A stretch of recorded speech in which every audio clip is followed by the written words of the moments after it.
أعوذ بالله من الشيطان الرجيم بسم الله الرحمن الرحيم إن الحمد لله والصلاة والسلام على رسول الله وعلى آله وصحبه وسلم تسليما كثيرا أما بعد رب اشرح لي صدري ويسر لي أمري واحلل عقدة من لساني يفقهوا قولي السلام عليكم ورحمة الله وبركاته আশা করি আপনারা সবাই ভালো আছেন। প্রথমে আমি একটা ডিসক্লেমার দিয়ে শুরু করি, ঠিক আছে? প্রথমে আমি তিনটা বিষয়ে আপনাদের কাছে মাফ চেয়ে নিচ্ছি। প্রথম বিষয়টা হলো, আমি পাবলিক স্পিচ দিয়ে অভ্যস্ত না। I prefer writing. লেখার অনেক সুবিধা আছে, আপনি এডিট করতে পারেন, রিভাইজ করতে পারেন, মুছে ফেলতে পারেন, রাইট? কিন্তু বলার সময় এগুলো করার সুযোগ নাই। অ্যান্ড আমার আসলে বলার যেহেতু অভ্যাস নাই, তাই আমি আসলে খুব সুন্দর করে গুছায় বলতে পারবো, এটা আমার কাছে মনে হচ্ছে না। এটা হলো 1 নম্বর বিষয়। 2 নম্বর বিষয় হলো, আমাকে বাসা থেকে বলে দিছে যে সুন্দর বাংলা ভাষায় কথা বলতে, কিন্তু বাসার অনেক কথার মতো এই কথাটাও সম্ভবত আমি রাখতে পারতেছি না, কারণ প্রমিত বাংলা ভাষা যেটা করেছি খেয়েছি এটা বলতেও আমি অভ্যস্ত না। তা আমি যেটা অনেক চেষ্টা করি হয়তো বা কিছু বলতে পারবো, বাট এটা খুব ডিফিকাল্ট হয়ে যাবে। সো আপনাদের কষ্ট করে এটা একটু শুনতে হবে। তো এই দুটোর বিষয় বলতেছি এই জন্য, কারণ আলহামদুলিল্লাহ আজকে যারা বক্তব্য দিচ্ছেন তারা সবাই খুব সুন্দর করে কথা বলেন, সবাই সুবক্তা, খুব গুছায় কথা বলেন। তো আপনারা যদি ওনাদের বক্তব্যের মতো বক্তব্য আমার কাছে এক্সপেক্ট করেন তাহলে আসলে হবে না। আমার বক্তব্যটা আপনাদের একটু কষ্ট করে শুনতে হবে, একটু অগোছালো বক্তব্য হবে, ভাঙাচোরা বক্তব্য হবে। এটা হলো 2টা বিষয়। 3 নম্বর বিষয়টা হলো, আজকে কিছু বক্তব্যে কিছু কথা আসতে পারে যেগুলো কঠিন লাগবে কারো কাছে। তো এগুলো কারো বিরুদ্ধে যাওয়ার জন্য না বা কারো সমালোচনা করার জন্য না, এগুলো বলার একমাত্র কারণ হলো আমি ট্রুলি মনে করি যে আমাদের বর্তমানের জন্য এবং আমাদের ভবিষ্যতের জন্য, এই কমের জন্য এবং এই জমিনের জন্য এই কথাগুলো বলা দরকার। সো এই 3টা হলো ডিসক্লেইমার, ঠিক আছে? ডিসক্লেইমার শেষ, এখন আমি মূল কথায় যাচ্ছি। আচ্ছা, আমরা একটা ঐতিহাসিক সময় পার করতেছি। গত 40 দিনে এমন অনেক ঘটনা ঘটে গেছে যেটা আসলে কয়েক দশকে ঘটে না। একটা ব্রুটাল ব্লাডি প্রসেসের মধ্যে দিয়ে আমরা কিছু অর্জন পাইছি। খুনি হাসিনা, দিল্লির পাপেট হাসিনা, সে পালাইছে এবং তার যে সৈন্য সামন্ত আছে তারা গা ঢাকা দিছে। এবং এই পুরো প্রসেসটা এখনো আমরা আসলে বুঝে উঠতে পারছি কিনা আমি আসলে শিওর না। In a way we are still trying to make sense of it. এবং আমার ধারণা আমরা এখানে যারা আছি বেশিরভাগই এরকম কোনো এক্সপিরিয়েন্সের মধ্যে দিয়ে এর আগে যাই না। এবং আমরা নিজেদের মধ্যে অনেক কিছু ডিসকাস করতেছি, অনেক কথাবার্তা বুঝতেছি, যার উদ্দেশ্য হলো two make sense of the situation, যে আসলে কি হইলো এবং এটা কোথায় যাচ্ছে, রাইট? সো এই জায়গাটাতে 2টা কোয়েশ্চেন দিয়ে আমি আলোচনাটা শুরু করতে চাই। ফার্স্ট কোয়েশ্চেন হলো, আমরা অনেক কথাবার্তা শুনতেছি যে গণ অভ্যুত্থান, বিপ্লব, প্রতি বিপ্লব, সংস্কার। অনেকে বলতেছে আমরা স্বাধীন হয়েছি, এটা দ্বিতীয় স্বাধীনতা। অনেকে বলছে বিজয় আসছে। আমার কোয়েশ্চেনটা এখানে, প্রথম কোয়েশ্চেন হলো, 15 জুলাই থেকে 5ই আগস্ট পর্যন্ত যে জিনিসটা হইল, এটা কি বিপ্লব ছিল কিনা, নাকি এটা অন্য কিছু ছিল? এটা একটা প্রশ্ন। সেকেন্ড যে প্রশ্নটা, সেটা হলো আমরা কি এখন স্বাধীন কিনা এবং এটাকে বিজয় কিনা? তো এই 2টা কোয়েশ্চেন গুরুত্বপূর্ণ কেন? এটা গুরুত্বপূর্ণ কারণ এগুলোর অ্যান্সারের উপর ডিপেন্ড করবে আপনি বর্তমানকে কিভাবে বুঝতেছেন, এবং এটার উপর ডিপেন্ড করবে আপনি ভবিষ্যতের ব্যাপারে কিভাবে চিন্তা করবেন। তো এই প্রশ্নগুলোর কিছু অ্যান্সার নিশ্চয়ই আপনারা সবাই ভাবছেন, যে আমাদের ভাইরা বলছেন বিপ্লব হয়ে গেছে। তো আমি আমার মতো করে আমার কিছু চিন্তা আপনার সাথে শেয়ার করি। প্রথম প্রশ্ন হলো, এটা বিপ্লব ছিল কিনা? এই প্রশ্নের অ্যান্সার দেওয়ার আগে 3টা জিনিসের পার্থক্য আমাদের বুঝতে হবে। একটা হলো বিপ্লব, একটা হলো সংস্কার, একটা হলো ক্ষমতার পালাবদল বা ক্ষমতা পরিবর্তন। বিপ্লব হলো একটা সমাজ এবং একটা শাসন ব্যবস্থার মৌলিক পরিবর্তন, আমূল পরিবর্তন। এটা হলো বিপ্লব। সংস্কার হলো এর চেয়ে লিমিটেড।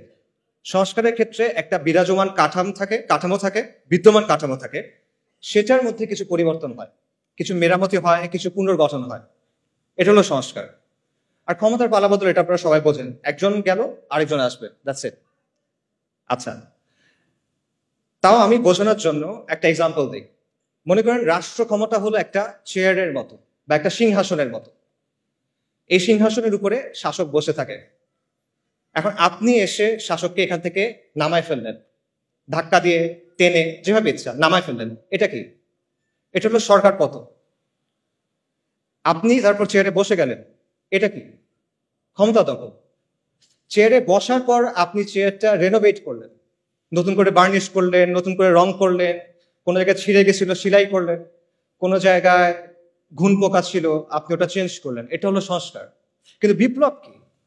বিপ্লব হলো আপনি চেয়ারটা ডিসম্যান্টল করবেন, আপনি ওটা ভাঙবেন, নতুন করে তৈরি করবেন, এবং নতুন চেয়ারটা আগেরটার মতো হবে না, এটা ডিফারেন্ট হবে। এবং প্রবলেম ওটা চেয়ার নাও হইতে পারে, ওটা একটা টুল হইতে পারে, দিবান হইতে পারে। এটা হলো বিপ্লব। কাজেই এই জায়গা থেকে যদি আমরা চিন্তা করি, তাহলে আমি আবার প্রশ্নটা করি, জুলাইয়ের আন্দোলন কি বিপ্লব ছিল কিনা? জুলাইয়ের আন্দোলন বিপ্লব ছিল না। আপনারা চিন্তা করে দেখেন এখানে কি হয়েছে। এখানে শুধুমাত্র একটা কাজে সাফল্য আসছে, সরকার পতন, হাসিনার পতন হয়েছে। কিন্তু ক্ষমতা দখলটাও কিন্তু হয় নাই। যারা বিপ্লবের নেতৃত্ব দিছে তারা কিন্তু ক্ষমতা দখল করে নাই, বরং একটা মিক্সড ধরনের পাওয়ার শেয়ারিং হচ্ছে। এটা আমরা সবাই দেখতেছি এখন, রাইট? আচ্ছা, সংস্কারের ক্ষেত্রে আমরা এখনো বলতে পারতেছি না আসলে সংস্কার কতটুকু হবে। It still remains to be seen. Probably সংস্কার হবে কিছু, নো ডাউট, বাট ডেফিনেটলি এখানে আসলে বিপ্লব হয় নাই। তাহলে এখন প্রশ্ন হলো, কেন এটা বিপ্লব হইল না? এতগুলো মানুষের কোরবানি, এত মানুষ অন্ধ হয়ে গেল, এত মানুষ পঙ্গু হয়ে গেল, এত কষ্ট, তাও এটা কেন বিপ্লব হয় নাই? এটার অ্যান্সারটা আসলে সহজ। কারণ এখানে কোনো বৈপ্লবিক আদর্শ ছিল না, এখানে কোনো বৈপ্লবিক পরিকল্পনা ছিল না, এখানে কোনো মতাদর্শ প্রতিষ্ঠার জন্য, কোনো আদর্শ বা আকিদা প্রতিষ্ঠার জন্য এই আন্দোলন হয় নাই। এখানে কোনো ম্যানিফেস্টো ছিল না, কোনো কিতাব ছিল না। ইনফ্যাক্ট মানুষ এখানে কোনো নেতার পিছনেও নামে নাই। ইনফ্যাক্ট এই পুরো আন্দোলনটার মজার বিষয় হলো যে মানুষ এখানে আসলে কোনো কিছুর ফরে নামে নাই। তারা এখানে নামছে বিরুদ্ধে। কিসের বিরুদ্ধে? মানুষ এখানে নামছে গণহত্যার বিরুদ্ধে, জুলুমের বিরুদ্ধে। মানুষ এখানে নামছে আবু সাইদের উপর যে গুলি চালানো হয়েছে সেটার বিরুদ্ধে। মানুষ নামছে মুগ্ধ, আসহাবুল ইয়ামিন, ফাইয়াজদের উপর পাখির মতো গুলি করার বিরুদ্ধে। মানুষ নামছে আওয়ামী মিথ্যাচারের বিরুদ্ধে। এই যে লাশের চেয়ে মেট্রো রেল বেশি দামি, এই বয়ানের বিরুদ্ধে মানুষ নামছে, আওয়ামী মিথ্যাচারের বিরুদ্ধে মানুষ নামছে, আওয়ামী জাহেলিয়াতের বিরুদ্ধে মানুষ নামছে, এবং শেখ হাসিনার বিরুদ্ধে মানুষ নামছে। কিন্তু মানুষ কোনো বৈপ্লবিক আদর্শের জন্য নামে নেই। পুরো প্রসেসটা একবার চিন্তা করে দেখেন। কোটা সংস্কার এটা কিন্তু একটা জনমানুষের ইস্যু না। মানুষের কিন্তু সমর্থন দিয়েছে অবভিয়াসলি, বাট এটার জন্য মানুষ রাস্তায় নামতো, রাইট?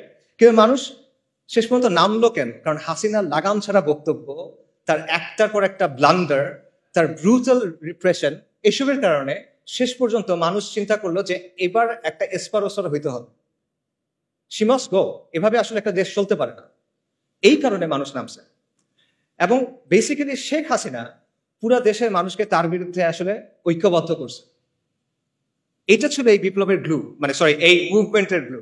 এটা ছিল এই মুভমেন্টের গ্লু, কোনো আদর্শ না। এটা ছিল হাসিনার বিরুদ্ধে একটা গণবিস্ফোরণ, একটা পপুলার আপরাইজিং বেসিক্যালি, যে সহজভাবে আমি বলি।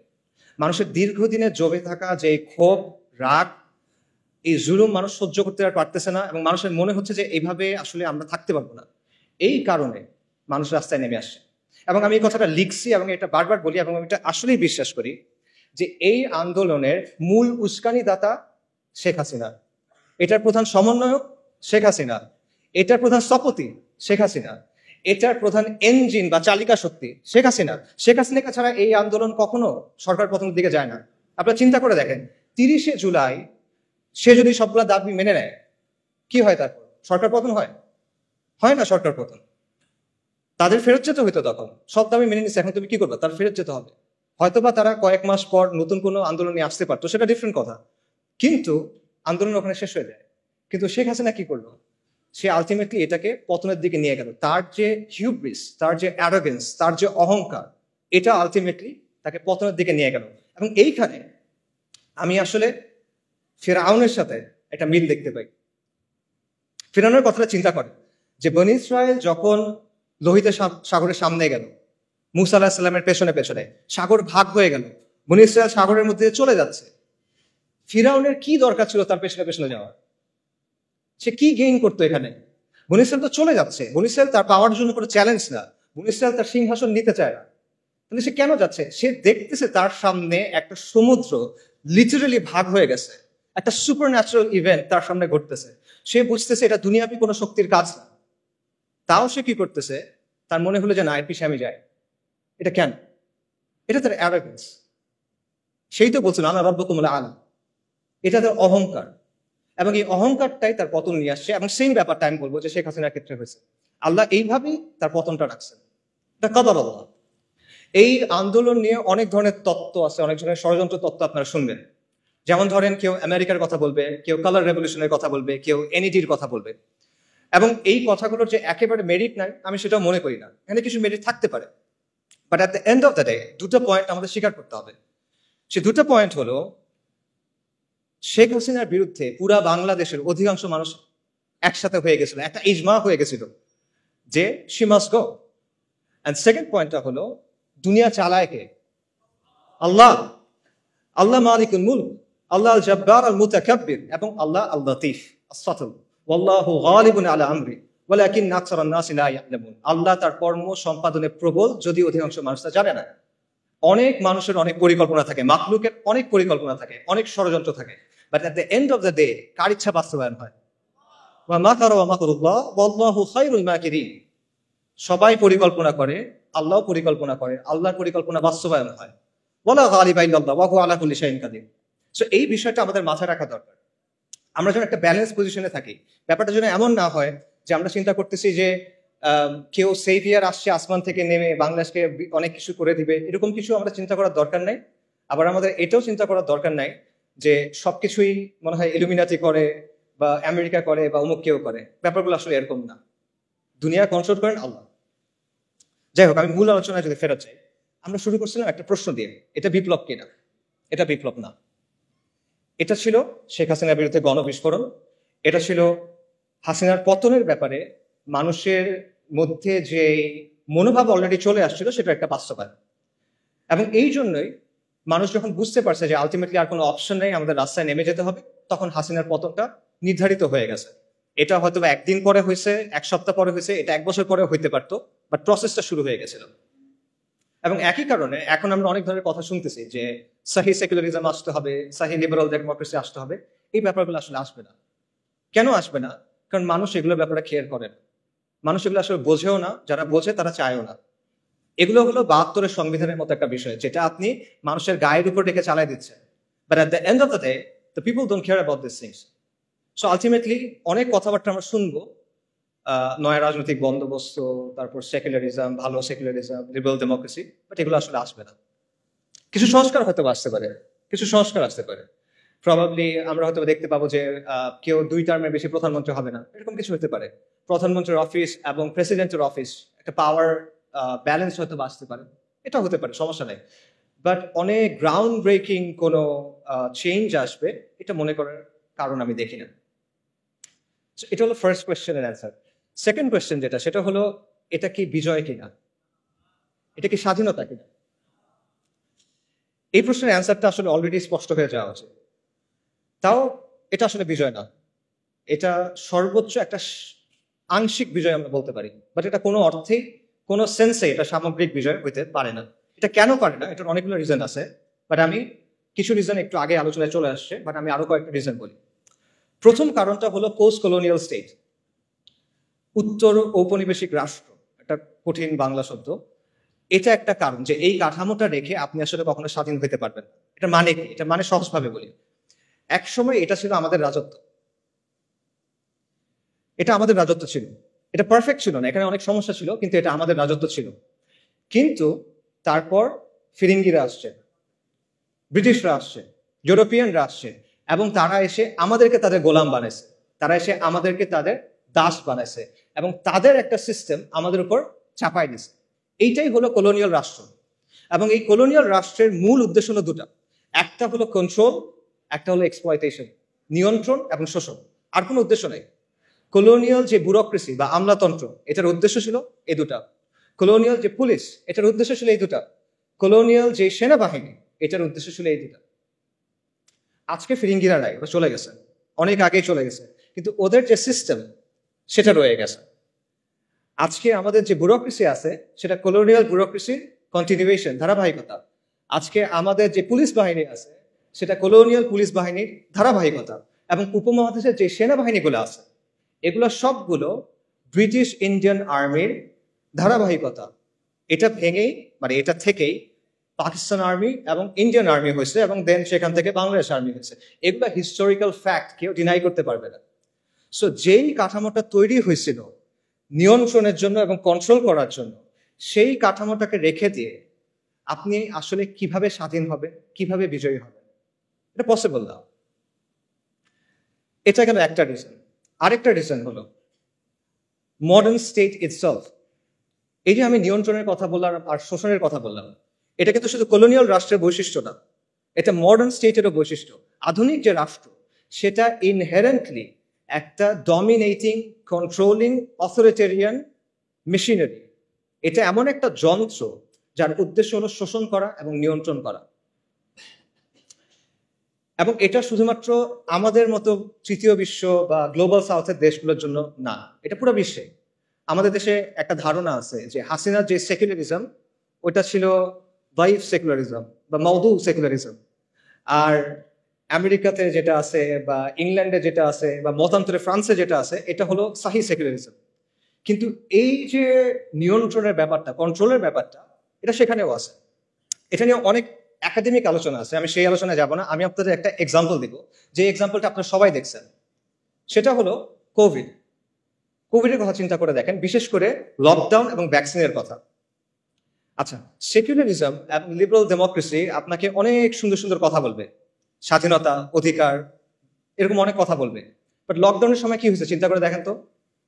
একদিনের মধ্যে আপনার সব অধিকার, আপনার সব স্বাধীনতা নাই, শেষ।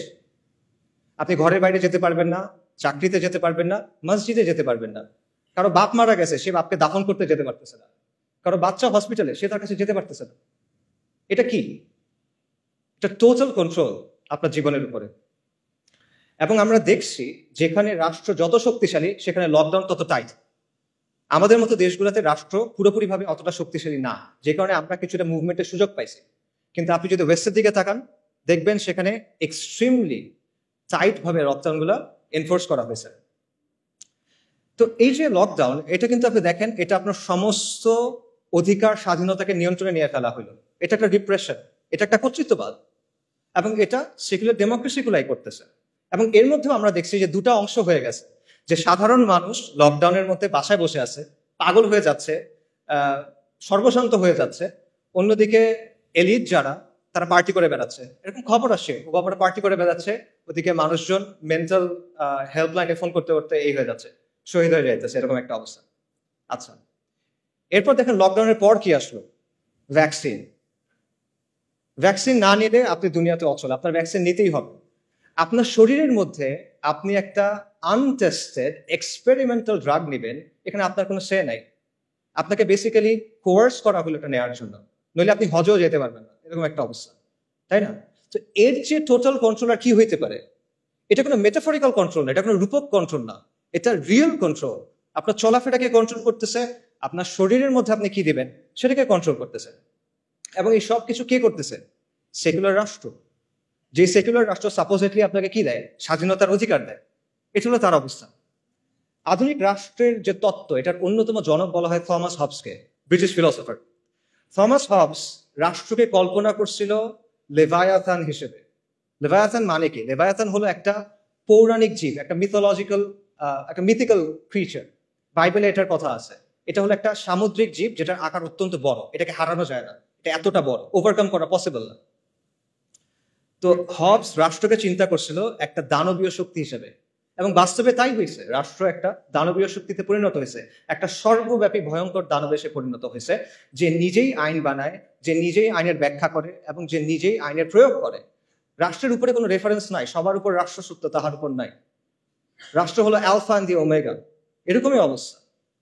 এবং আপনার জন্ম থেকে মৃত্যু পর্যন্ত প্রতিটা পদে পদে রাষ্ট্র আপনাকে নিয়ন্ত্রণ করতে চায়, রাষ্ট্র আপনাকে সার্ভেইল করতে চায়। বার্থ সার্টিফিকেট থেকে ডেথ সার্টিফিকেট, আপনার কল হিস্ট্রি থেকে আপনার চ্যাট লগ, আপনার ব্রাউজিং ডেটা, সবকিছু, আপনার মানে প্রত্যেকটা ট্রানজাকশন, আপনার ইনকাম ট্যাক্স, প্রতিটা জিনিসে রাষ্ট্র এসে হাত ঢুকায়। সে নিয়ন্ত্রণ করতে চায়, সে সার্ভেইল করতে চায়। এবং এটাই হলো পৃথিবীর ইতিহাসে আপনি খুঁজে পাবেন না যে এই মাত্রার নিয়ন্ত্রণ, এই মাত্রার এক্সপ্লয়টেশন কোনো সিস্টেমের মাধ্যমে হয়েছে, যেটা সেকুলার সিস্টেমের মাধ্যমে হয়েছে।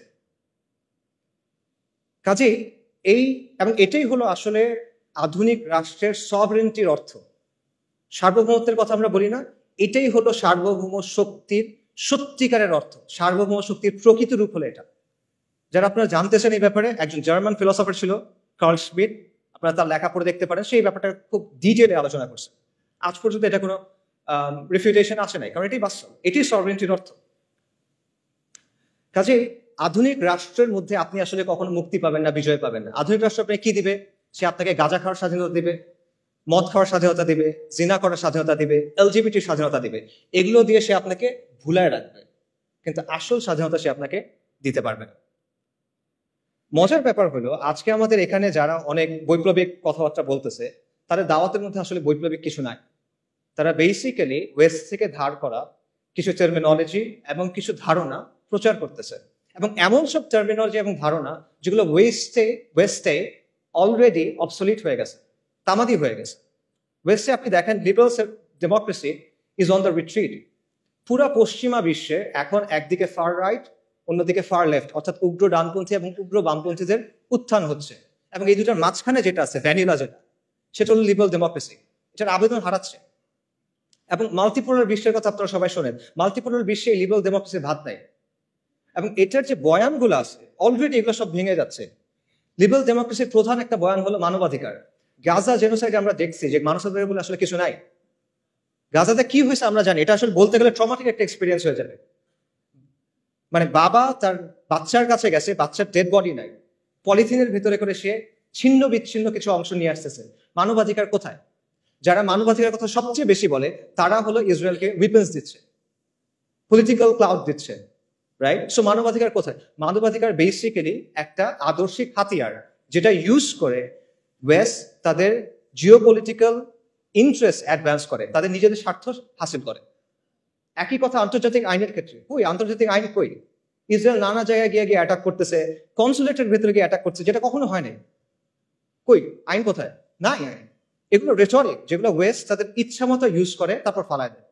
কিন্তু আমরা এগুলো বিশ্বাস করে বসে আছি, এবং আমরা মনে করছি এটা মনে হয় অনেক বৈপ্লবিক কিছু একটা। এবং ফাইনালি আপনি দেখেন গাজা এটাও প্রমাণ করছে যে ডেমোক্রেসি অ্যাকচুয়ালি ওয়ার্ক করে না। কেন এটা আমি বলতেছি? দেখেন, ওয়েস্টে অনেক মানুষ কিন্তু গাজা জেনোসাইডের বিপক্ষে, তারা এটার বিরুদ্ধে রাস্তায় মার্চ করছে, তারা প্রতিবাদ করছে, এটা আপনার স্বীকার করতে হবে, এবং আমরা এটা অ্যাপ্রিসিয়েট করি, আর তারা হেদায়েত করে। কিন্তু তাও তারা এটা বন্ধ করতে পারতেছে না। অনেক মানুষ এটার বিরুদ্ধে, কিন্তু তারা এটা বন্ধ করতে পারতেছে না। এটা কেন? কারণ তারা যাকেই ভোট দিচ্ছে দেখা যাচ্ছে যেই ক্ষমতায় আসতেছে সে জায়নিস্টদের পকেটে এবং সে গ্লোবাল এলিটদের পকেটে। তার মানে হলো ডেমোক্রেসির মধ্যে আবারও ডেমোক্রেসির যেটা আতুরঘর, সেই জায়গাতেও এটা আসলে জনগণের আকাঙ্ক্ষার প্রতিফলন করতে পারে না। ডেমোক্রেসি নিয়ে আপনি অনেক সুন্দর সুন্দর কথা বলতে পারেন, but at the end of the day it can be hacked. It can be hacked very easy, যেটা আমরা দেখতেছি। কাজেই এত কিছুর পরও যারা ওই মানধাত্তা আমলের লিবারাল ডেমোক্রেসির কথা বলতেছে অনেক বৈপ্লবিক বয়ান হিসেবে, তারা আসলে ওয়ার্ল্ডের ট্রেন্ডটা বুঝতেছে না হয়তো, এবং তারা একটা ডেট এক্সপায়ার্ড মাল বিক্রি করার চেষ্টা করতেছে। তারা বিপ্লবের কথা বলতেছে, বাট তারা পশ্চিমা প্যারাডাইম থেকে বের হইতে পারতেছে না। তাদের মধ্যে পশ্চিমা আদর্শ নিয়ে এক ধরনের ফিক্সেশন আছে, তাদের মধ্যে পশ্চিমা থিওরি নিয়ে এক ধরনের ফেটিশিজম আছে। পশ্চিম যেটা বলছে ওটাই সহি, পশ্চিম যেটা বলছে ওটাই সমাধান, অল্প স্বল্প কিছু চেঞ্জ করতে হবে। Liberal democracy with Bangla characteristics, এটা হলে হয়ে যাবে। এই হলো তাদের প্রস্তাবনা। তো এগুলো করে আসলে আলটিমেটলি কোনো সমাধান হবে না। সো আমরা যদি আগের কথায় ফেরত যাই, এটা কি বিজয় ছিল কিনা, এটা মুক্তি ছিল কিনা? না, এটা ছিল না। যদি সহি সেকুলারিজম বা সহি লিবারাল ডেমোক্রেসি আসে, যেটা আসবে না, যদি আসে তাও সেটা বিজয় এবং মুক্তি হবে না। তাহলে মুক্তি কিসে? বাস্তবতা হলো আমাদের মুক্তি এবং পুরো বিশ্বের মুক্তি হলো ইসলামের মধ্যে। এটা আমি রেটরিক্যালি বলতেছি না, আমি ট্রুলি এটা বিশ্বাস করি। এটা ইসলামের মধ্যে আল্লাহর গোলামি মেনে নেওয়ার মধ্যেই হলো সৃষ্টির মুক্তি। কথাটা অনেকটা প্যারাডক্সিক্যাল লাগতে পারে যে গোলামির মধ্যে মুক্তি কিভাবে, কিন্তু এটাই বাস্তবতা। এটা 100% একটা লজিক্যাল কথা। কেন লজিক্যাল কথা? কারণ হলো দুনিয়ার বাস্তবতা হলো দুনিয়াতে আসলে সত্যিকার অর্থে কোনো ফ্রিডম নাই। এখানে অ্যাবসলিউট কোনো ফ্রিডম হয় না। প্রত্যেকটা ব্যবস্থায় আপনার কারো না কারো আনুগত্য স্বীকার করে নিতে হয়, আপনার কিছু না কিছুর উপর ঈমান আনতে হয়, কোনো না কোনো বিষয়কে আপনার ধ্রুব সত্য হিসেবে স্বীকার করতে হয়। এটা থেকে আপনি বের হইতে পারবেন না। ভ্যালু নিউট্রাল কোনো সিস্টেম হয় না, নিরপেক্ষ কোনো সিস্টেম হয় না। প্রত্যেকটা সিস্টেমের মধ্যে একটা না একটা রব থাকে যেটাকে মেনে নিতে হয়। এবং অ্যাবসলিউট আমরা মানে এর কথা বলে ফ্রিডম অফ স্পিচের কথা বলে, অ্যাবসলিউট ফ্রিডম অফ স্পিচ বলে কিছু নাই, অ্যাবসলিউট স্বাধীনতা বলে কোনো কিছু নাই। প্রত্যেকটা স্বাধীনতা হলো একটা বাউন্ডারির মধ্যে দেয়া স্বাধীনতা। দাবা খেলার সময় চিন্তা করেন, যখন আপনি কেউ যদি দাবা খেলে, সে দাবা খেলার নিয়ম মেনে যে কোনো চাল দিতে পারে, কিন্তু নিয়ম সে চেঞ্জ করতে পারে না। নিয়মটা মেনে তাকে খেলার টেবিলে বসতে হয়। সেম জিনিস, যে কোনো সিস্টেমে ওই সিস্টেমের নিয়ম মেনে আপনি স্বাধীন, কিন্তু এই নিয়মগুলো আপনি চ্যালেঞ্জ করতে পারবেন। কাজে প্রকৃত অর্থে আসলে কোনো স্বাধীনতা নাই। মানুষ প্রত্যেকটা সিস্টেমে কারো না কারো সামনে সাজদা করে। আমরা করতেছি না, আধুনিক মানুষ করতেছে না। আধুনিকতা আপনাকে রাষ্ট্রের গোলাম বানাইছে, আপনাকে মুক্ত বাজারের গোলাম বানাইছে, আপনাকে নফসের গোলাম বানাইছে। কাজে ইসলাম ছাড়া বাকি যা কিছু আছে সবকিছু হলো গায়রুল্লাহর গোলামি করা, আর ইসলাম হলো আল্লাহর গোলামি করা। তা আপনি কার গোলামি করবেন? আপনি মানুষের গোলামি করবেন, মাখলুকের গোলামি করবেন, নাকি আপনি আল্লাহর গোলামি করবেন? কাজে সত্যিকারের মুক্তি হলো গায়রুল্লাহর ইবাদত থেকে বের হয়ে এসে এক আল্লাহর দাসত্ব মেনে নেওয়া। যখন আপনি এটা করবেন, তখন আমরা মানুষ হিসেবে আমাদের যে কসমিক রোল, আমাদের যে মহাজাগতিক ভূমিকা আল্লাহ আমাদের জন্য ঠিক করে দিয়েছেন খালিফা হিসেবে, তখন সেটা আমরা পালন করতে পারবো। তখন আমরা পুরো সৃষ্টির সাথে হারমোনিতে আসতে পারবো। আধুনিকতা প্রকৃতিকে ডমিনেট করতে চায়, কন্ট্রোল করতে চায়, এটা করতে গিয়ে সে ক্লাইমেট ক্যাটাস্ট্রফি করে ফেলছেন। কিন্তু আপনি যখন আল্লাহর দাসত্ব মেনে নেবেন, তখন আপনি এটার সাথে হারমোনিতে আসতে পারবেন। এখানেই আপনি প্রকৃত মুক্তি পাবেন। এটা ছাড়া সত্যিকার অর্থে কোনো স্বাধীনতা নাই। আপনার জিডিপি যত হোক, আপনার যতগুলো মেট্রো রেল থাকুক, আপনার যত মাথা পেছু যত ইচ্ছা হোক, আপনার রাস্তা যত সুন্দর হোক, মুক্তি নেই। কমফোর্ট আছে, মুক্তি নেই। তো এখানে আরেকটা কোয়েশ্চেন আছে, সেটা হলো ইসলাম কিভাবে? আমি যদি বলি যে আলটিমেটলি মুক্তি হলো ইসলামে, তাহলে প্রশ্ন আসবে ইসলাম কিভাবে? তো এই কোয়েশ্চেনের অ্যান্সারটাও আমি প্রথম কোয়েশ্চেনের সাথে ট্যাগ করতে চাই। প্রথম কোয়েশ্চেনে আমরা তিনটা বিষয় নিয়ে কথা বলছিলাম: সরকার বদল, সংস্কার আর বিপ্লব। এখন এক এক করে আমাকে বলেন দেখি, সরকার পতনের মাধ্যমে কি ইসলাম আসবে?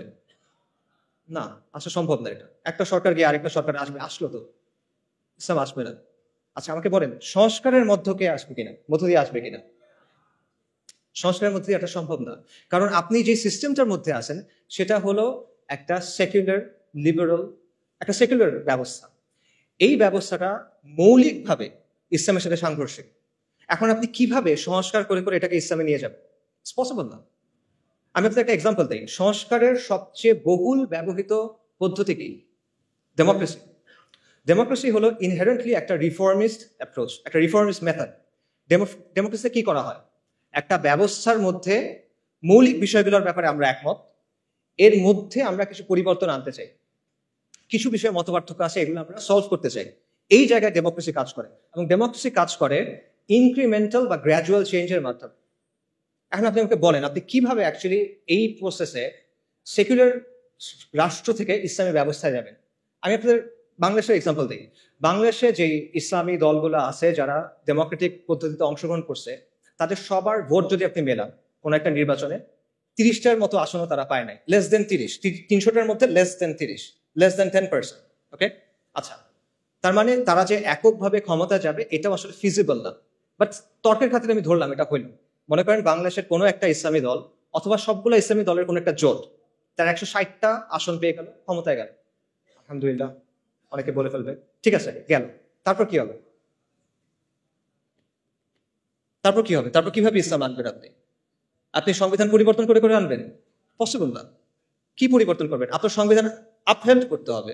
এটা শপথ নিয়ে আপনি গেছেন। আপনি যদি বলেন যে ঠিক আছে, সংবিধানের মধ্যে আপনি লিখে দিলেন যে কোরআন সুন্নাহ বিরোধী কোনো আইন করা হবে না, তাহলে হয়ে গেল শরিয়া কায়েম? না, হবে না। এর চেয়ে অনেক সুন্দর সুন্দর কথা পাকিস্তানের সংবিধানে আছে, চমৎকার চমৎকার সব কথাবার্তা আছে, but at the end of the day ওটা স্টিল একটা সেকুলার রাষ্ট্র। কাজে সংস্কারের মাধ্যমে আপনি জিনিসটা করতে পারবেন না। এবং দেখেন, এই যে আমরা যে আলোচনাগুলো শুনতেছি বিপ্লব, গণঅভ্যুত্থান নিয়ে, ওখানে কিন্তু এই কথাগুলো আসতেছে যে গণঅভ্যুত্থানের বৈধতা আপনি সংবিধান থেকে পাবেন না, গণঅভ্যুত্থান করতে হলে সংবিধানের বাইরে গিয়ে করতে হবে। এই কথাগুলো আসতেছে না? নতুন গঠন করতে হলে পুরনো সংবিধান দিয়ে হবে না। তো আপনি যদি এতটুক কাজ সংবিধানের মধ্যে না করতে পারেন, আপনি সেকুলারিজম থেকে ইসলামী ব্যবস্থায় যাবেন, সেটা আপনি কেমনে সংবিধানের মধ্যে দিয়ে করবেন বা কেমনে এই প্রসেসের মধ্যে দিয়ে করবেন? এটা আনরিয়ালিস্টিক, ইট ইজ পসিবল না, ইম্পসিবল। এখানে আরো অনেকগুলো বিষয় আসলে আছে, অত কথা বললাম না, সময় হয়ে যাচ্ছে। দুটো পয়েন্ট বলি। আপনি দেখেন মিশরে, আলজেরিয়াতে ইসলামিস্টরা ক্ষমতায় আসছিল, কিন্তু ডিপ স্টেট তাদের বিরুদ্ধে কু করছে, তাদেরকে সরাই দিয়েছে। তিউনিসিয়াতে সেম জিনিস হয়েছে, কিন্তু তিউনিসিয়াতে যারা ক্ষমতায় আসছিল তারা ইসলামিস্ট ছিল না, তারা ছিল সাবেক ইসলামিস্ট যারা পরবর্তীতে লিবারাল ডেমোক্রেট হয়েছে, তাদেরকেও কু করে সরাই দিয়েছে। এবং এই ব্যবস্থায় যারা গেছে তারা নিজেরা চেঞ্জ হয়ে গেছে। 1980-র দশকে অনেকগুলো মুসলিম দেশের ইসলামী মুভমেন্টগুলো অনেক তর্ক বিতর্কের পর একটা সিদ্ধান্ত নিয়েছিল যে ঠিক আছে, আমরা ইসলাম কায়েমের জন্য ডেমোক্রেটিক পদ্ধতি ইউজ করব। এটার উদ্দেশ্য কি? আমরা ক্ষমতায় যাব, তারপর আমরা ধীরে ধীরে ইসলাম কায়েম করার চেষ্টা করব। ভালো উদ্দেশ্য। তারপর কি হয়েছে? 40 বছর পর হয়েছে যে আমরা দেখতেছি যে তারা নিজেরা এখন ইসলামী রাষ্ট্রের কথাই বলে না। এদের অনেকেই, সবাই না, অনেকেই এটা এখন কি বলে? এখন তারা বলে কল্যাণ রাষ্ট্রের কথা, ওয়েলফেয়ার স্টেট, প্লুরালিজমের কথা। এরা এখন বলে যে লিবারাল ডেমোক্রেসির কথা।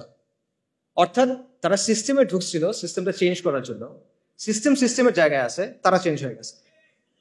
এটা হলো অবস্থা। তো সংস্কারের মধ্য দিয়ে আসলে এইভাবে এই পরিবর্তন সম্ভব না। বাস্তবতা হলো আপনি যদি সেকুলার ব্যবস্থা থেকে যে ট্রান্সফরমেশনটা প্রয়োজন ইসলামী ব্যবস্থায় যাওয়ার জন্য, সেটার জন্য প্রয়োজন বৈপ্লবিক পরিবর্তন এবং রেভলিউশনারি মিনস। এটাই বাস্তবতা। এবং এটা শুধুমাত্র ইসলামের ক্ষেত্রে প্রযোজ্য না, এটা যে কোনো ব্যবস্থার ক্ষেত্রে প্রযোজ্য। যখন পৃথিবীতে রাজতন্ত্রের বদলে রিপাবলিক আসলো, তখন সেটা বৈপ্লবের মাধ্যমে আসছে, বৈপ্লবিক পদ্ধতির মাধ্যমে আসছে। এবং এটা একটা ঐতিহাসিকভাবে প্রমাণিত সত্য। এটা এমন একটা কনক্লুশন যেটা অ্যাভয়েড করা সম্ভব না। আপনি ধাপে ধাপে চিন্তা করেন। আপনি যদি মুসলিম হন, আপনাকে শরিয়া চাইতে হবে, নন নেগোশিয়েবল। কেউ মুসলিম, সে শরিয়া চায় না, এটা পসিবল না, এটা কুফর। কেউ যদি মনে করে ইসলামের চেয়ে ওই জিনিসটা বেটার, কেউ যদি মনে করে ইসলামের চেয়ে ওই জিনিসটা অগ্রাধিকার পাওয়ার মতো, কেউ যদি মনে করে দুটো সমান, এটা কুফর রাখবে। অর্থাৎ যদি মুসলিম হয় তাকে শরিয়া চাইতে হবে। আর সেকুলার ব্যবস্থা মৌলিকভাবে ইসলামী ব্যবস্থাতে সাংঘর্ষিক, এই দুটা কো এক্সিস্ট করতে পারে না। একটা আরেকটাকে ডমিনেট করার চেষ্টা করবে, সেটা হবে না। আচ্ছা, এবং আমরা দেখতেছি যে সেকুলার ব্যবস্থাকে সংস্কারের মাধ্যমে চেঞ্জ করে করে আপনি আলটিমেটলি ইসলামী ব্যবস্থায় যেতে পারতেছেন না। তাহলে অপশন কি বাকি থাকে আপনার? বৈপ্লবিক পরিবর্তন ছাড়া আপনার আর কোনো অপশন বাকি থাকে না। কিন্তু বৈপ্লবিক পরিবর্তন নিয়েও আসলে আমাদের মধ্যে অনেক ভুল ধারণা আছে। বাস্তবতা হলো যে আমাদের চিন্তা ভাবনাগুলো আসলে বেশিরভাগ সময় খুব রেটরিক ভিত্তিক। আমরা ঢালাও কথাবার্তা বলি, আমরা অনেক আবেগ কথাবার্তা বলি, আমরা অনেক জজবার কথা বলি, কিন্তু আমরা দলিল, আদিল্লা, রিয়ালিটির অ্যানালিসিস, লজিক এগুলোর দিকে তাকাই না। আমরা অনেক সময় চিন্তা করি যে বিপ্লব মনে হয় একটা ওভারনাইট ব্যাপার, রাতারাতি হয়ে যাবে। অথবা আমরা মনে করি যে আমি যা করতেছি করতে থাকবো, একদিন ডাক দিবে কেউ একজন, বিপ্লব হয়ে যাবে। ব্যাপারগুলো এরকম না। আসলে এখানে কিছু ম্যাটেরিয়াল কন্ডিশনস আছে, অথবা আপনি বলতে পারেন যে এখানে কিছু আসবাবের দুনিয়ার কিছু শর্ত আছে যেটা আপনার পূরণ করতে হবে। সেটা পূরণ না করলে আপনি এটা পারবেন না। একটা এক্সাম্পল দেই, পানি কখন ফুটে? পানির বয়লিং পয়েন্ট কত? 100°C। এটা কি মুমিনের জন্য একরকম, কাফেরের জন্য আরেক রকম? না, এটা সবার জন্য সেম। কেন সে? আল্লাহ দুনিয়ার নিজাম, আল্লাহ ঠিক করে দিচ্ছেন এভাবে, সবার জন্য এটা সেম। তো সমাজ এবং রাষ্ট্রের মধ্যেও এরকম কিছু ম্যাটেরিয়াল কন্ডিশনস আছে যেটা আপনার পূরণ করতে হবে। এই জিনিসটা আপনি আবেগ বা জজবা দিয়ে, আমরা হকের উপর আছি, জাস্ট এই বিষয়টা দিয়ে আপনি বাইপাস করতে পারবেন না। এই রিকোয়ারমেন্ট আপনাকে ফুলফিল করে আসতে হবে। হ্যাঁ, এমন হইতে পারে যে কাফেরদের জন্য যে রিকোয়ারমেন্ট, সেখানে আমাদের কিছু অ্যাডিশনাল রিকোয়ারমেন্ট থাকতে পারে। যেমন আমাদের ইমানি, আমলি, শারঈ, আকাইদি কিছু রিকোয়ারমেন্টস থাকবে, যেটা একটা কমিউনিস্টের থাকবে না। কিন্তু ম্যাটেরিয়াল রিকোয়ারমেন্ট সেম, এটা আপনার লাগবে। তো এটা বাইপাস করে আপনি আসলে বৈপ্লবিক পরিবর্তনের দিকে যেতে পারবেন। এটা না করে আপনি যদি শুধু বলেন যে আমার ইমান আছে, আমার অনেক জজবা আছে, আমরা তো হকের উপর আছি, এভাবে আর হবে না। এটা তাওয়াক্কুলের ভুল বুঝ। বাস্তবতা হলো বৈপ্লবিক পরিবর্তন একটা লম্বা, জটিল, রুক্ষ প্রক্রিয়া, কঠিন একটা প্রক্রিয়া। এর মধ্যে নানা ধরনের জটিলতা আছে এবং এটার মধ্যে মাল্টি স্টেজ আছে, মানে মাল্টিপল স্টেজেস আছে, একাধিক স্টেজ আছে। ব্যাপারটা এভাবে চিন্তা করেন, মনে করেন আপনি কালকে আম খাইতে চান, আপনি আজকে গাছ লাগালেন, এটা হবে? হবে না। আপনি কালকে আম খাইতে চান, আপনি আজকে গাছ লাগালেন, হবে না, কালকে তো ফল আসবে না। একটা লম্বা প্রসেসের মধ্যে দিয়ে যাওয়ার পর ফল আসবে। তো আপনি ওভারনাইট এটা চাইতে পারেন না যে আমি আজকে গাছ লাগাবো, কালকে ফল আসবে, হয় না। আচ্ছা, আরেকটা জিনিস চিন্তা করেন, মনে করেন আপনার প্রতিবেশী, তার বাসায় জামের গাছ আছে এবং তার বাসার গাছে জাম ধরছে, সে জাম পাড়তেছে। কারণ আপনি তার কাছে গিয়ে বললেন, আমাকে আমসত্ত্ব বানিয়ে দাও, আমাকে আমের শরবত বানিয়ে দাও, ম্যাঙ্গো স্মুদি দাও। এটা হয়? ইট ডাজন্ট ওয়ার্ক লাইক দ্যাট। যে বীজ বুনছে ফসল তার, যেই বীজ বোনা হয়েছে ওটাই আসবে। আম গাছে তো জাম হবে না। একটা সেকুলার আন্দোলন হয়েছে, সেকুলারদের নেতৃত্বে একটা আন্দোলন হয়েছে, অথবা একটা ইস্যু ভিত্তিক আন্দোলন হয়েছে, আন্দোলন শেষ হয়ে গেছে। এখন আপনি তার কাছে গিয়ে বললেন যে আমাকে খিলাফা দাও, শরিয়া দাও। It doesn't work like that. সে কেন আপনাকে দিবে? আপনি কে? তার কষ্টের পরিশ্রম সে আপনাকে কেন দিবে? আর সে যদি দেয়, ধরেন সে দিল, সে যেটা দিবে ওটাকে ওই জিনিস যেটা আপনি চাচ্ছেন না, সেটা জাম, আপনি আম চাচ্ছেন, রাইট? সেটা আসলে হয় না। সো এই বিষয়গুলো আমাদের বোঝা দরকার। তাহলে করণীয় আসলে কি? আমি এখানেও আবার এক্সাম্পলে ফেরত চাই। একজন ভালো কৃষক কি করে? একজন ভালো কৃষক প্রথমে জমিটাকে তৈরি করে, আগাছাগুলো দূর করে, লাঙল দেয়, তারপর সে বীজ বুনে, তারপর সে আস্তে আস্তে এটাকে বড় করে, সার দেয়, পানি দেয়, কীটনাশক দেয়। তারপরে ফল আসবে কিনা এটা নিশ্চিত না, কিন্তু নানা কারণে ফল না আসতে পারে, পোকায় খেয়ে ফেলতে পারে, মরক ধরতে পারে, অনেক কিছু হতে পারে। এখানে একটা মানে একাধিক স্টেজ আছে। এই রেভলিউশনারি চেঞ্জের ক্ষেত্রে এই ব্যাপারটা আছে, এখানে একাধিক স্টেজ আছে। এবং এর মধ্যে প্রথম স্টেজ যেটা, লাঙল দেওয়ার যে স্টেজ, সেটা হলো একটা প্রজন্ম তৈরি করা, সমাজের মধ্যে শরিয়ার পিপাসা তৈরি করা, সমাজের কাছে এটাকে একটা ভায়াবল অপশন হিসেবে নিয়ে আসা। এবং এটা 2-5 বছরের কাজ না, এটা একটা ডেকেডস লং প্রজেক্ট, এটা আপনি বাইপাস করতে পারবেন না। এবং এটা কিন্তু একটা স্টেজ, এরপরে আরো স্টেজ আছে। আপনি লাঙল দিচ্ছেন শুধু, এরপর বীজ বুনতে হবে, গাছটা আস্তে আস্তে বড় করতে হবে, সার দিতে হবে, এটসেট্রা এটসেট্রা। তো এটা একটা মাল্টি স্টেজ প্রসেস এবং একটা লং টার্ম প্রসেস। এই বিষয়টা আমাদের বোঝা দরকার। এটা রাতারাতি অর্জন করার কিছু না। এবং কেবল জজবা দিয়ে, কেউ রেটরিক দিয়ে, জেনেরিক কিছু কথা বলে, গরম গরম স্লোগান দিয়ে বা ভক্তি দিয়ে, আমি অমুককে অনুসরণ করি, উনি বলছেন তারা এটা ঠিক, এভাবে এই জিনিসটা হবে না। দুনিয়া এভাবে চলে না। তো এই ধরনের পরিবর্তন নিয়ে আসলে আরো অনেক কথা বলার সুযোগ আছে, বাট ওইদিকে আর না যাই, সময় যেহেতু নাই। আমি যেটা বলবো সেটা হলো যে, আপনি সংস্কারের পথ বেছে নেবেন না বৈপ্লবিক পরিবর্তনের পথ, এটা আপনার ডিসিশন, এটা আমি আপনাকে বলে দিব না। আমি শুধু আপনাকে এইটুকু বলবো যে ডিসিশনটা ভেবে চিন্তে নেন, বুঝে শুনে নেন, এবং সৎ হন নিজের সাথে এবং অন্যের সাথেও সৎ হন। ধরেন কেউ মনে করলো যে আসলে সংস্কারের পদ্ধতি নিতে হবে, কারণ বাংলাদেশের যে জিওপলিটিক্যাল লোকেশন, আমাদের সমাজের যে অবস্থা, আমাদের প্রতিবেশী দেশ, এরকম অনেকগুলো বিষয় আছে যার কারণে এখানে আসলে বৈপ্লবিক পরিবর্তন সম্ভব না। এটা করতে গেলে লাভের চেয়ে ক্ষতি বেশি হবে। তাই আমি যেটা করব, আমি অল্প স্বল্প ভালোর জন্য চেষ্টা করব, সংস্কারের কিছু চেষ্টা করব। আমার উদ্দেশ্য হবে মুসলিমদের স্বার্থ সংরক্ষণ করা, আমার উদ্দেশ্য হবে আমর বিল মারুফ নাহি আনিল মুনকার। ঠিক আছে, এটা একটা ভায়াবল পজিশন হয়তো হইতে পারে। আপনি এই পজিশন যদি নেন, তাহলে আপনার দায়িত্ব হলো নিজের কাছে স্বীকার করা এবং মানুষের কাছে বলা যে এটা আমার পদ্ধতি, এই পদ্ধতি ইসলাম আসবে না, এটা আপনার বলতে হবে। আপনি সংস্কারের পদ্ধতি নেবেন, কিন্তু আপনি বলবেন যে আমি বিপ্লব করতেছি, এটা হলে হবে না। আপনি এমন কোনো প্রতিশ্রুতি দিবেন না যেটা আপনি ডেলিভার করতে পারবেন না। Don't promise something that you can deliver, right? এটা ধোকাবাজি, পিওর ধোকাবাজি। এই জিনিসটা করে দেন। আপনি বলেন যে না আমি পারবো, আমি এতটুকু জানি ভাই, আমি এতটুকু করছি, আই ক্যান রেসপেক্ট দ্যাট, কিন্তু যেটা নাই ওটা বলে লাভ নেই। একইভাবে আপনি যদি বৈপ্লবিক পথ নেন, তাহলে রেটোরিক্যাল আলাপ, ভক্তির আলাপ, এই জিনিসপত্রগুলো ছেড়ে দিয়ে আপনি প্র্যাকটিক্যাল রিয়েলিস্টিক আলাপে আসেন। আপনি ম্যাটেরিয়াল কন্ডিশনগুলো নিয়ে চিন্তা করেন, ঠিক আছে? এবং এইসব চিন্তা বাদ দেন যে মনে করেন হঠাৎ কোনো একটা ঘটনা ঘটবে, হঠাৎ ডাক আসবে, আর আমরা সবাই রাস্তায় নেমে যাবো, ইনকিলাব ইনকিলাব, ইন্তিফাদা ইন্তিফাদা। না, এটা একটা লম্বা প্রসেস, যেটা আমি আগে বলতেছিলাম। কাজে মোট কথা হলো যে সংস্কার বা বিপ্লব আপনি যেই পথে নেন, it's your choice, no problem. বা বুঝে শুনে নেন, নিজের অবস্থানের ব্যাপারে সৎ হন, ধোকাবাজি করেন না, মানুষের সাথে না, নিজের সাথে না, তরুণদের সাথে না। এটা অনেক বড় একটা দায়। এই দায় নিয়ে আপনি আল্লাহর সামনে দাঁড়াতে চান না আসলে। আচ্ছা, একটা কথা দিয়ে শেষ করি, সেটা হলো যেটাই আপনি পছন্দ করেন, সংস্কার অথবা বিপ্লব, দুটা ক্ষেত্রে আপনার আসলে একটা কাজ করতে হবে। যদি আপনি চান আগামীর বাংলাদেশে ইসলাম শক্তিশালী হোক, তাহলে আপনি যে তরিকায় নেন, আপনার একটা কাজ করতেই হবে, এটা না করলে হবে না। সেই কাজটা কি? এটাও একটা প্রশ্ন দিয়ে বলি, আমাদের সমাজের সেন্ট্রাল কনফ্লিক্ট কি? আমাদের সমাজের প্রধান দ্বন্দ্ব কি?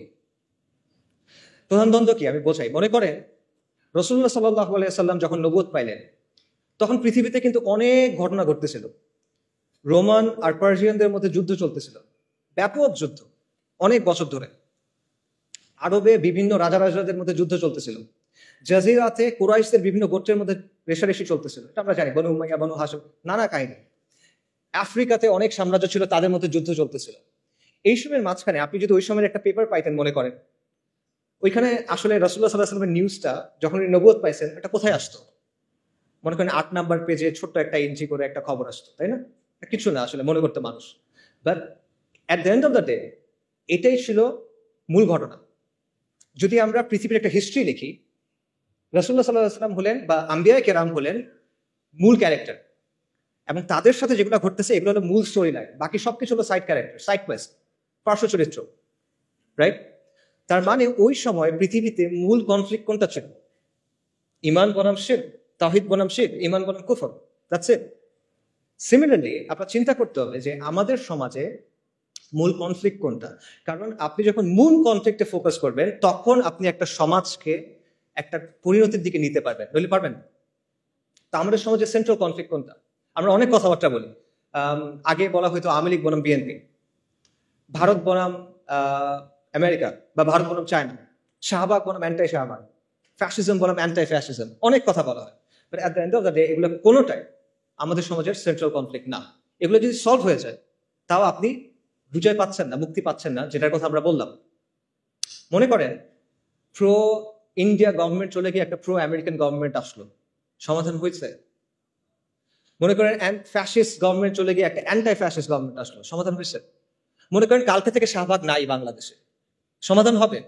পাকিস্তানে তো শাহবাগ নাই, পাকিস্তানে তো শান্তি নিকেতনই এই সেকুলাররা নাই, কিন্তু সেখানে তো লিবারেল সেকুলার এই সমাজটা নিয়ন্ত্রণ করে।